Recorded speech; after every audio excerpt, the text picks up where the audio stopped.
Gore posebno čarovne naredi bela snežna odeja, ki pa je lahko tudi nevarna. Zato je zelo pomembno, kdaj in na kakšen način odhajamo med zasnežene vršace. Eno največjih nevarnosti predstavljajo snežni plazovi. In če že pride do nesreče, so nam pri reševanju lahko veliko pomoč pravilno izurjeni psi.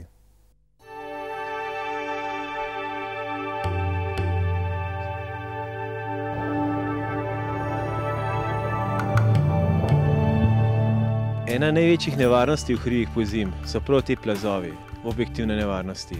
Kako pa se lahko recimo človek, če je odgovoren, pa odgovorno hodi v hribe, lahko vsaj delno zavaruje pred tem oziroma olajša to reševanje?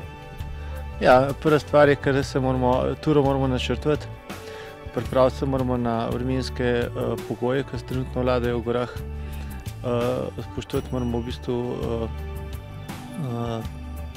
način, kako in kdaj se gre v hribe pozimi. To pomeni, da ne bi takoj po sneženju ne bi hodili v hribe. Spremljamo vremenske prognoze, ki so dnevno na radiju. In pa nasploh najbolj fajn je, da imamo čim več izkušenj z tega področja. Pozimi moramo biti v gorah še veliko bolj previdni kot sicer. Zakaj? Ja, pravzaprav v hribih je treba biti previden vedno. Je pa zima ena taka specifična zadeva ravno zaradi dveh nevarnosti. Ena je hlad oziroma mraz, ta druga pa sneg. In to se predvsem pozna pri opremi. Poleg vsega ostalega je pozimi treba zelo paziti na vsaj 3 kose opreme. Poleg plazovne žolne pa lavinske žolne je skoraj nujno potrebna še snežna lopata pa lavinska sonda. Ti si med drugim tako gorski reševalec kot tudi vodnik reševalnega psa. Je verjetno to prednost pri takih akcijah? Vsi moramo biti najprej reševalci. Torej, pogoj za kakršnokoli specialnost v delu gorske reševalne službe je izprašen reševalec. Potem pa so vodniki reševalnih psov, zdravniki, letalci in tako naprej, minerji. Ja, jaz sem zdaj že kar precej let tudi vodnik reševalnega psa. V Sloveniji je 30 oziroma 32 psov v sklopu gorske reševalne službe. V bistvu smo locirani po celi Sloveniji oziroma najbolj tam, kjer je potrebno. Te postaje oziroma društva Gorske reševalne zveze imajo v svojih vrstah po par psov, enega ali več.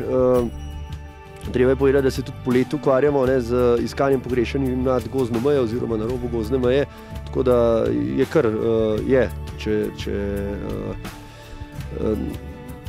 je skozi delo s psem. Ja, danes imamo tukaj vajo reševanja izpod plazov. To je samo ena od vaj, ki jih tedensko delamo na terenu. Usposabljamo vse vodnike za iskanje v plazu, za primer nesreče v gorah in pa za primer, da nekoga zasuje plaz. Pri takih skupnih vajah je pa tudi zelo pomembna priprava terena. Kako se ga pripravi? Ja, treba je pač v glavu imeti cilj. Sneg je izredno dober za vajo mladih psov. Zakaj? Zato, ker je vsi tisti moteči elementi, recimo, ki bi nastopali poleti, tukaj odpadajo. Ena barva je, en vonj je, psa lahko vidiš nadaleč na plazu in tako naprej. Naša želja oziroma naš cilj pa je psu dopovedati, da mora najti nekaj pod snegom, ki je neobičajnega za to okolje. Zato tudi poteka šolanje na ta način. Najprej, da pes vidi, kaj se dogaja, toliko, da mu preskoči v glavi, aha, to je to, od mene želijo, da pokažem, kje je nekdo. In potem počasi stopnjujemo težavnost, na koncu je časovno oddaljen, recimo dogodek in pa globi zakopan marker oziroma ta figurant in pa še kakšni moteči elementi. Priprava plazu, ja, najprej mora biti na varnem. Najprej mora biti na varnem, da se med vajo, to je najbolj katastrofa, da se med vajo nekaj zgodi. Potem pa na enem primernemu prostoru, dosti velikmu, pripravimo, mi pravimo grobove, ne? To se pravi, otroci bi pa rekli bunkarje.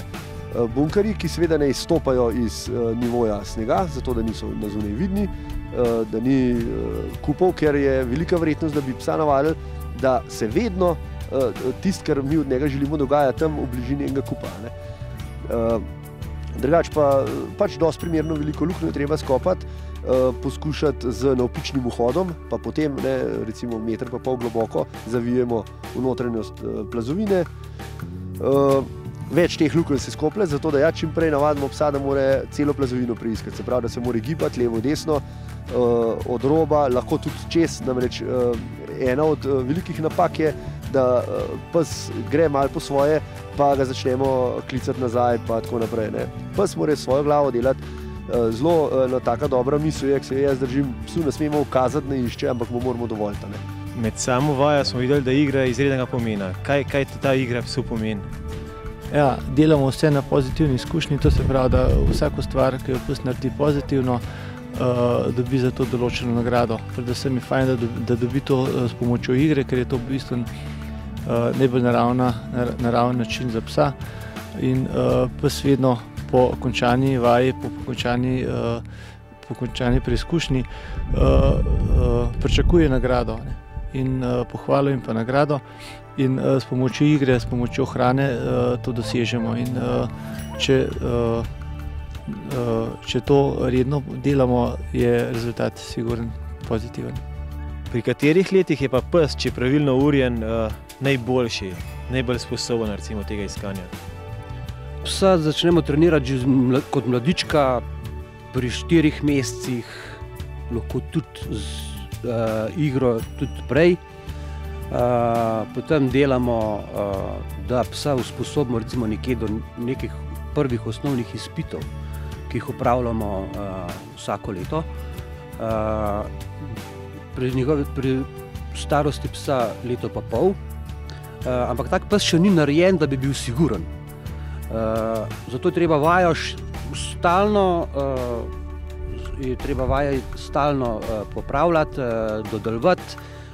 In nekje med 4. in 5. letom je pes narejen, kot mi pravimo temu, da je sposoben, siguren za iskanje v naravi ali pa v nesreči.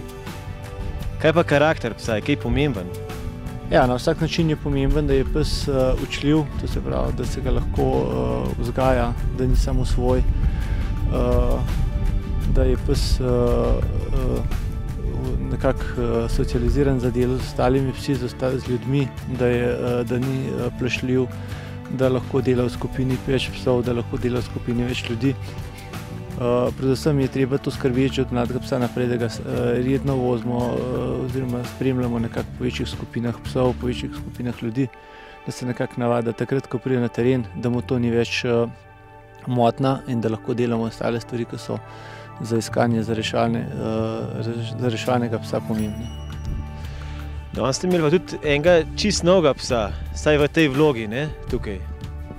Ja, začeli smo iskanje v plazu z čist začetnim psom. Videli ste, da je v bistvu postopek čist poseben. Psa v bistvu takoj začnemo prevajati na iskanje z nosom in pa iskanje na svojega vodnika. Prvo iskanje vedno naredimo na vodnika, ker je v bistvu pes najbolj navezan na gospodarja. Videli ste tudi, da je pes za psa to izredno zahteven postopek, da moramo delati izredno previden, izredno majhne korake naprej delamo, tako da pri psu ne delamo napak. Pes je toliko navezan na gospodarja, da se bo vedno potrudil najti. Odvisen je samo, koliko časa bo rabil za to. Iztok, videla sta s Pirom tukaj novinca. Kako odločitev, da se poskusite v tej zadevi? Ja, tako po začetnih tečajih A, B, BBH in tako naprej, tako v osnovnih tečajih poslušnosti, je pač treba psa usmeriti v eno tako okolje, pa eno tako šolanje, da lahko tudi kaj koristnega naredi. In ko so me povabili v to sistem iskanja pogrešanih oseb, torej Lavina, potem iskanje pogrešenih oseb v gozdu in pa še ostalo, oziroma v ruševinah, je pač treba nek začeti in danes je prvi dan, ko so to pač preizkušala. Lahko bi rekel, da je to nek nov svet, verjetno za mene in tudi tako za psa, ker pes le vidi nek motiv, neko koristnost in se mi zdi, da je to zelo primerno za psa. Kakšne smo imeli občutke danes? Te je v redu ubogal? Ne, ni problem poslušnost, ker to so že dala skozi, bolj je problem vodnika, ker se mora pač navaditi na neko lavino, na neko zasivanje, na neko temo, na neko osamljenost. In ko te pes najde, to je na veliko zadovoljstvo, sploh pa če te tvoj pes najde. Je pa po svoje vse skupaj bilo kar zabavno, saj izgledali tako. Ja, zabavno je, seveda treba je pač priti na teren, treba se je zakopati, treba se je odkopati. To je tudi zahtevati kar eno psihično, pa tudi fizično pripravljenost. Predvsem bi pa to moralo biti, kolikor sem spoznal danes, zabava za ljudi in pa tudi za psa, v končni fazi pa tudi potem to zelo koristna zadeva za družbo. Katera čutila pa pes najbolj uporablja pri iskanju? Absolutno von. Von je ne vem kolikokrat močnejši in bolj občutljiv od človeškega.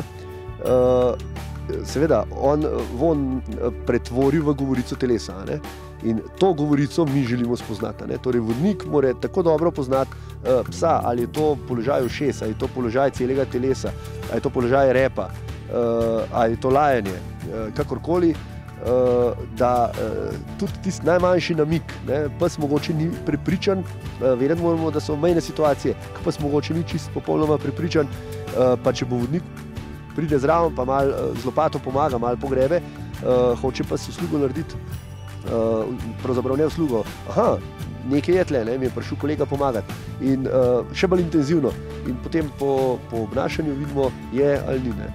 Gorska reševalna in pa vodniki reševalnih psov ste v bistvu zelo povezani. Vidim, da tudi ogromno gorskih reševalcev je vodnikov.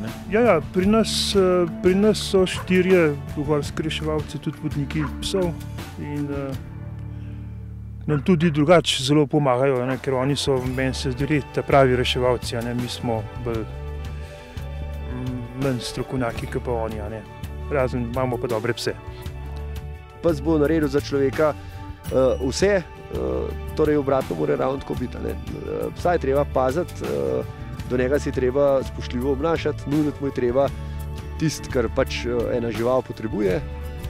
Je pa malo problema, ker se mi ne moramo v njihove misli vključiti in ne vemo čisto točno, kdaj bi kaj želel. In to mar zdaj delamo kaj narobe, pa niti ne vemo, nam se tako fajn zdi, ne vem, da je pes doma na toplem, kar pa sicer psu napaše, ali pa da je, ne vem, da se pa spele v avto, kako fajn ven gleda, noter mu je pa vroče plus 40. Treba je paziti, na vsako orodje je treba paziti, tako tudi na psa, ki ga pravzaprav v enem momentu uporabimo kot nepogrešljivo orodje.